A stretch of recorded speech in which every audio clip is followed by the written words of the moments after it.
Pemirsa, kita lanjutkan diskusi kita. Sekarang ke Pak Awid Masuri, Wakil Sekjen DPP MPI. Gimana tanggapannya atas kejadian ini dari DPP?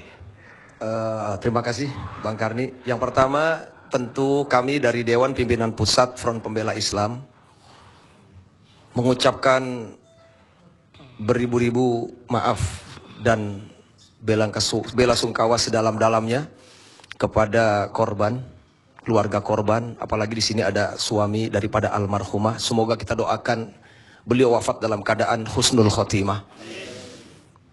Dan insya Allah kami dari DPP FPI akan memberikan sumbangsih, walaupun nggak besar. Kami akan memberikan insya Allah 500.000 per bulan untuk putranya yang sekarang ini masih sekolah.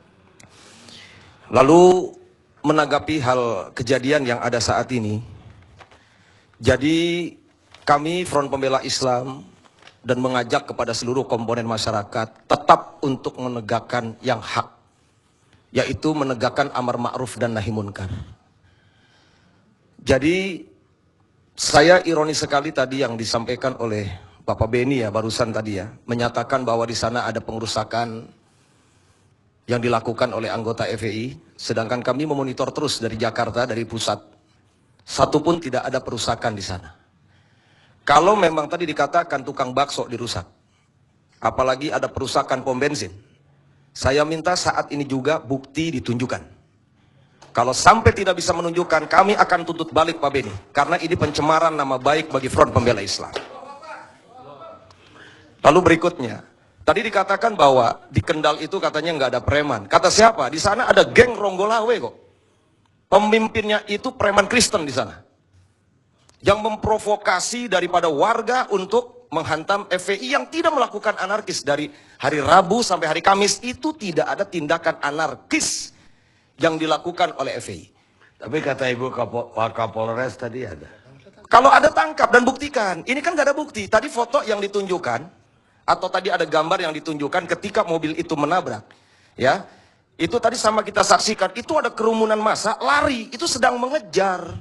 Gitu kan? Panik. Saya kira kita perlu lihat yang dari depan gambar. Nah, coba perhatikan itu.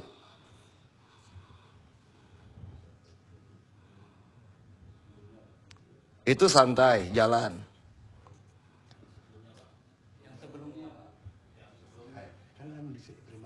Nah, itu kan dihantam tuh sama preman, tuh dikejar-kejar. Itu dikejar-kejar itu. Itu diuber duluan itu. Itu diuber dulu, baru ketinggalan yang hitam karena panik. Ada yang sebelumnya? Gak ada kabar sebelumnya yang nabrak itu belum ya. Itu setelah yang nabrak, Pak.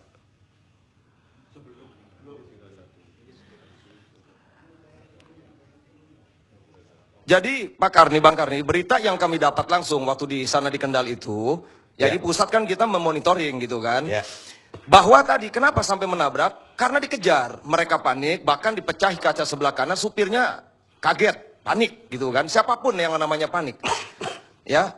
Jadi demi Allah tidak ada maksud dan tujuan FPI itu sampai mau nabrak siapapun. Karena panik itu aja. Orang panik itu kalau kebakaran aja, mau ngambil bayi salah, ngambilnya bantal guling. Namanya orang panik.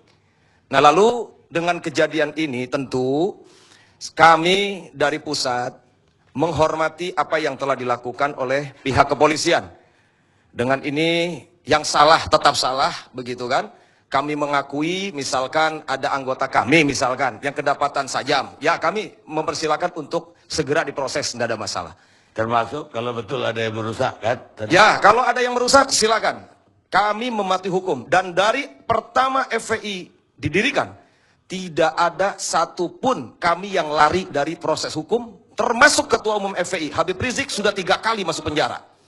Kami tidak lari dari itu semua. Bahkan sekarang ini ada beberapa laskar FPI yang ada di dalam tahanan Polda dan lain sebagainya. Itu artinya apa? Bentuk kami mematuhi hukum yang ada di negeri ini. Nah, yang jadi masalah, kejadian di Kendal ini Pak Karni, ini mengingatkan kita semua.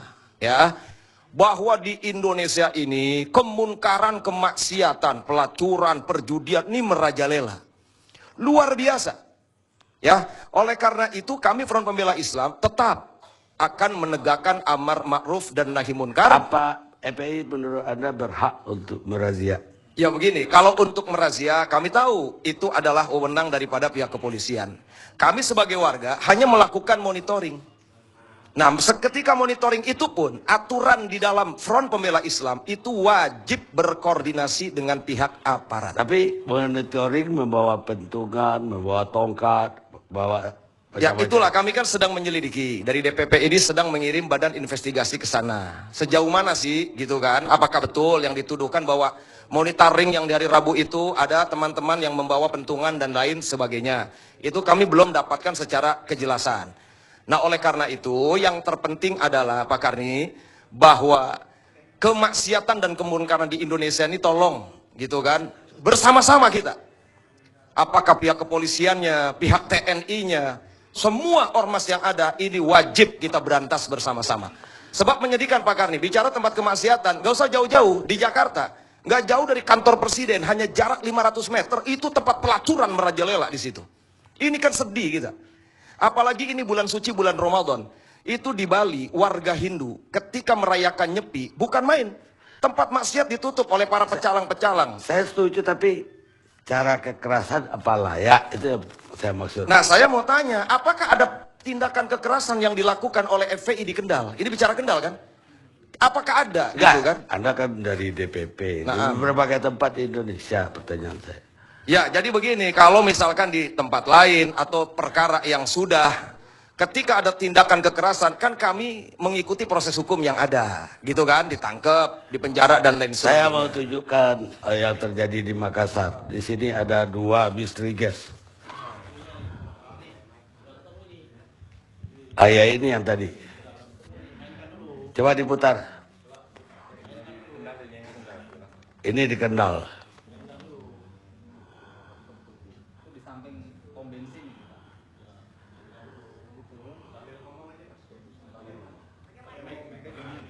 Ada jelasin di mana tuh? Ini di depan gereja di samping pom bensin.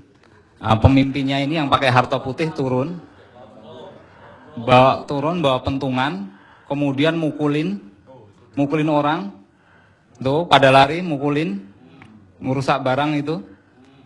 Kemudian ada yang masuk di pom bensin, karena mereka ada yang beli tidak bayar, Pak Karni.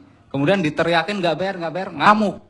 Nah, ini kami yang mohon tadi Bapak Wasekjen untuk menertibkan anggota-anggota yang seperti ini. Ya, jadi begini, ini kan bukan sebagai bukti sebetulnya, karena kan saya nggak tahu apakah asli atau tidak. Ya, itu kan? Warga, sebentar, warga jatuh diinjak. Bisa saja ada rekayasa ini, kita kan nggak tahu kebenarannya. Kita buktikan di pengadilan nanti yang jelas, kan begitu? Ya. Apa kejadian itu, apakah betul lari, kan begitu? Apakah Anda ada di tempat lokasi? Saya ada di tempat lokasi. Rumah saya 200 meter dari lokasi ini. Apakah Anda yang ngambil gambar itu? Ini dari CCTV. Berarti kan bukan Anda yang ngambil gambar. Ada jamnya, ada detiknya. Ya, kita akan coba cek nanti di pengadilan. Saya kira ini wewenang Polda Jawa Tengah nanti untuk tolonglah untuk ini elegan. Loh iya, kami tetap elegan. Kalau tidak sesuai fakta, kami akan tuntut. Selesai. Ini fakta. Ya, kita lihat aja nanti mana yang benar. Saya mau ke Makassar dulu. Apa yang terjadi di Makassar? Saya panggil Puspa 1. Apa yang terjadi dengan Anda? Saya kejadiannya tanggal 21 bulan 5.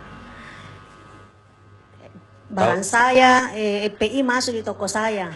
Ya. Kasih balik saya punya kulkas, saya punya motor. Masuk di dalam, dobrak saya punya pintu. Jatuh saya punya pintu. Barang saya diambil semua. Apa aja barang itu? Minuman keras. Minuman keras. Iya. Anda berdagang minuman keras? Campuran. Ada izinnya? Ada. Ada izinnya? Iya ada. Dari Pemda? Iya. Terus ketika FPI datang, apa yang terjadi? Langsung masuk, langsung angkat saya punya barang, langsung kasih jatuh saya punya kulkas. Barangnya diangkat, Diangkat bapak keluar di luar. dihancurin. Saya nggak lihat ini diangkat, keluar saya lari masuk. Karena soalnya banyak orang di luar. Kan saya sudah mau tutup pintu jam 7 malam. Saya baru mau tutup, udah punya motor langsung masuk. Karena saya punya kaki, tidak bisa tutup pintu. Baik, kalau Puspa 2 apa yang terjadi? Sama kejadiannya sama ibu. Ibunya mana? Oh, ada di Iya, situ. ada. Ini Apa? toko yang berbeda. Toko ada lain lagi. Beda. Jualannya sama. Iya, campuran. Terus? Itu kejadiannya juga sama jam 7 malam. Ya. FPI tiba-tiba datang terus teriak-teriak di halaman. FPI, rahasia katanya. Berapa orang? Wah, pertama cuma 4 orang, Pak. Terus dia nelpon teman-temannya pada datang semua. Kurang lebih 100-an. Terus apa Ambil barang, apa aja yang diambil? minuman. Minuman. Iya. Dihancurin di situ? Dihancurin enggak, cuman yang pertama 4 mobil kecil udah jalan ke markas, terus dia naikin ke mobil kontainer. Mobil kontainer itu karena Wakapolsek saya teriak-teriak suruh bawa ke Polres, jadi dia buang ke laut. Oh, dia buang ke laut? Iya, dihancurin ke laut. Tapi udah kurang lebih 12 toko yang terjadi di Makassar. 12 toko? Iya. Apa toko minuman semua 12? Iya. 12 ya? Sudah 12 toko yang terjadi. Dan ada 2 versi yang dalam 2 kepemimpinan kan, versi Kapolda lama itu seakan-akan terjadi pembiaran terhadap tindakan-tindakan mereka. Yang Kapolda baru ini sudah ada tindakan. Jadi mereka agak cooling down sekarang. Baik. Saya mau bertanya Pak, saya juga itu hari dipukul dengan balok-balok sampai tangan. Dipukul? Iya. Kenapa ibu dipukul? Sama itu FPI. Ya kenapa dipukul? Ibu melawan? Saya kan di dalam. Terus? Aku dorong-dorong toh. Ya. Jadi dia pukul sama saya. Pakai apa? Pakai balok mungkin panjangnya. Saya punya tangan sini biru baru bengkak.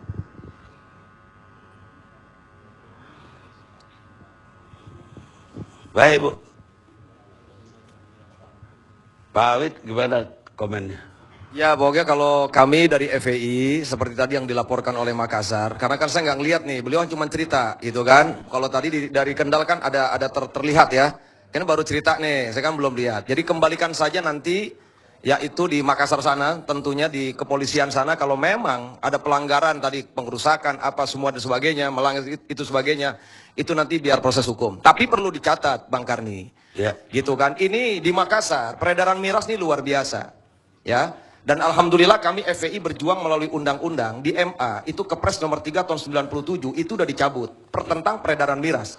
Jadi sekarang ini sudah tidak boleh lagi perdagangan miras. Bukan tidak boleh, diserahkan ke wilayahnya masing-masing. Ya sekarang. Jadi Pemda boleh bikin perda masing-masing. Ya semoga nanti Kalau dulu diizinkan semua. setiap daerah kita upayakan semoga nanti Iya, bisa tapi membuat itu peraturan itu kan belum keluar ketika ini di apa? Ya itu saja, kalau memang ada sesuatu hal kekerasan itu tadi, silakan, nggak ada masalah, diproses gitu kan. Tapi ingat, pakar di Bang Karni di sini, jadi kami juga minta keadilan gitu. Jangan melulu gitu kan ketika FPI melakukan tindakan kekerasan, taruhlah gitu kan, ditangkap. Tapi bagaimana dengan tempat-tempat maksiat yang mereka ini merusak masyarakat, yang telah merusak negara, yang telah merusak generasi. Kami seorang ustadz, kami seorang ulama, tiap hari berdakwah. Tujuannya untuk memperbaiki umat, tapi kenyataannya di negeri ini dipelihara kok yang namanya maksiat. Ini yang kami tidak tolerir. Oleh karena itu, mari kita bersama-sama. Bagaimana caranya untuk memberantas? Apalagi Pak Beni tadi, antum kalau nggak salah mungkin tinggalnya nggak jauh kan dari Alaska itu, ya kan? Anda sebagai wakil DPRD loh, kenapa rumahnya dekat dengan tempat maksiat kau tidak berupaya untuk menutup? Apakah Anda ingin merusak umat juga di sana? Saya yakin kalau ditanya seluruh umat Islam, khususnya di Indonesia, tidak akan ada yang mau kemaksiatan itu ada. Nah, oleh karena itu, Bang Karni di sini, kami Front Pembela Islam tetap menjunjung tinggi. Sebentar dulu, saya bicara, jangan dipotong. Tadi Anda bicara, saya nggak potong kok.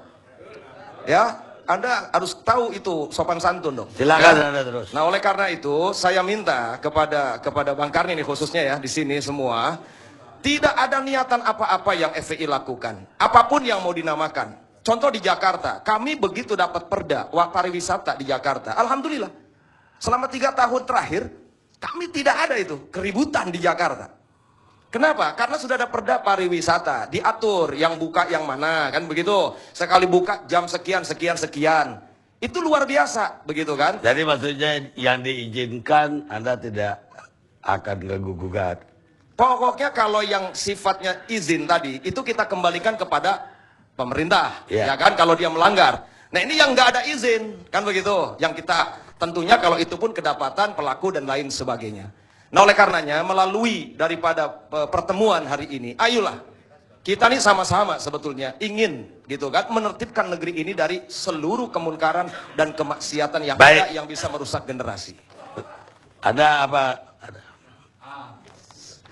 Kenapa memang betul rumah saya dekat dengan tempat yang dituju oleh kawan-kawan FPI. Tapi bedanya kami tahu hukum. Jadi kita serahkan kepada pihak kepolisian, kita juga sudah setiap ada paripurna, kita juga ngomong untuk tutup itu perjudian, tutup itu lokalisasi. Dan semuanya kita kembalikan kepada kepolisian. Tidak ada yang setuju kalau ada lokalisasi. Mana ada sih orang setuju dengan lokalisasi? Ya kalau gitu Anda berjuang dong untuk menutup di sana. Kita sama berjuang, kan cuman caranya yang berbeda dengan Anda. Kan begitu. Anda berjuang dengan pentungan, kita berjuang dengan sentuhan. Baik, kita istirahat sejenak.